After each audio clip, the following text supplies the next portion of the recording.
Hey guys, welcome back to Sanea's Take 1, and in this video I will be recapping on Fear Street Part 1 1994. So here we go, hope you enjoy. Heather finishes on her last customer right before the Shadyside Mall closes. When she finishes talking to Ryan on the phone, he scares her from behind, then she says that she needs a ride home. He was going to give it to her, but then the strange voice calls him and possesses him to get in a skeleton costume and do everything he can to scare her, then attempting to murder her, then murdering her, right along with some other people. Sheriff Good shoots him down, but it's kind of too late for that. The next morning, the incident is on the news. Dina catches Josh chatting online, and he believes that the witch Sarah Fear has something to do with last night's murders. At the school, it's obvious that Josh is crushing on Kate, and Dina has someone on her mind. She tells Kate to give Sam something later that day, but she doesn't want to. Then wonders why Kate is selling drugs again after Simon's brother almost OD'd. The football coach announces that all band, cheer, and players have to be at the candlelight visual being held for the murder victims. While there, Dina sees Sam booed up and gets jealous and leaves. Sam finds her and Dina gives her her stuff back. A fight breaks out at the visual. Then back on the bus, Dina and her classmates are being followed by Sunvilles, one of them being Sam's boyfriend Peter, with Sam in the car.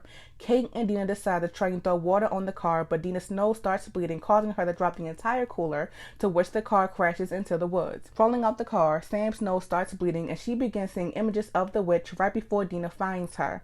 She's taken to the hospital, and Dina, along with the Sunvilles and her friends, are questioned about what happened. Dina calls the hospital. Sam is in, and her mother, Mrs. Fraser, does not want her calling. She goes to see who keeps ringing the doorbell and finds what she thinks is Peter across the street wearing a skeleton costume. While babysitting, Kate realizes Simon is still wearing his blood-stained shirt from the other night.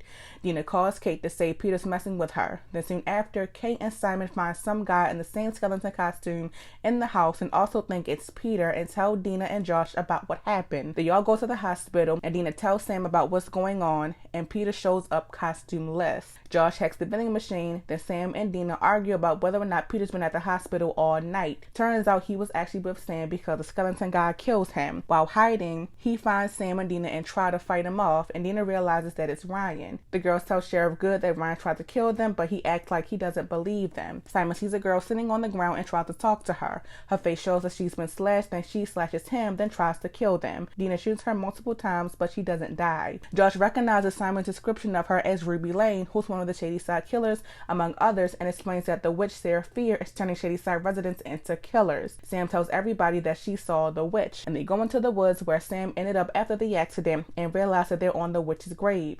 This means that all the Shadyside killers will be coming after them, so they think. Simon comes up with the idea to undisturb the gravesite by putting the bones back, but while they do that, Sam's nose starts bleeding and the witch starts calling her. One of the killers runs towards them with an axe. They run into the ambulance and realizes that the killers are actually after Sam and want her blood. Sheriff Good sees the bloodshed and goes to who we can assume is Officer Capskin's house and leaves a note saying it's happening again. They go to the school where they clean themselves of Sam's blood and set up a trap to burn the killers. They all show up, following the blood trails into the bathroom. They're locked in and set on fire. But since that didn't work, everyone except Dina is ready to let the killers kill Sam, and she agrees. Right before they can get to her, Josh reads that one of the witch's victims has a survivor. Dina calls her, but no one answers the phone. Then Sam reads that the victim survived by dying first, then being brought back. They go to the grocery store and come up with a plan to kill Sam by allowing her to OD, then bring her back. Dina helps her take the drugs, but she doesn't die. Skull Mask Killer shows up ready to kill Sam, but Kate sets him on fire. Sam and Dina try to drown Sam as another means of her dying. This is where things go from bad to worse because one of my favorite characters die, then Simon. Dina successfully drowns Sam and then successfully brings her back. Officer Good tells Dina that he should have listened. Just when things look like they were getting better, Dina gets a phone call from the witch's survivor and tells her that the witch isn't finished with them just yet. Sam is possessed to try and kill Dina, then we're left with the cliffhanger.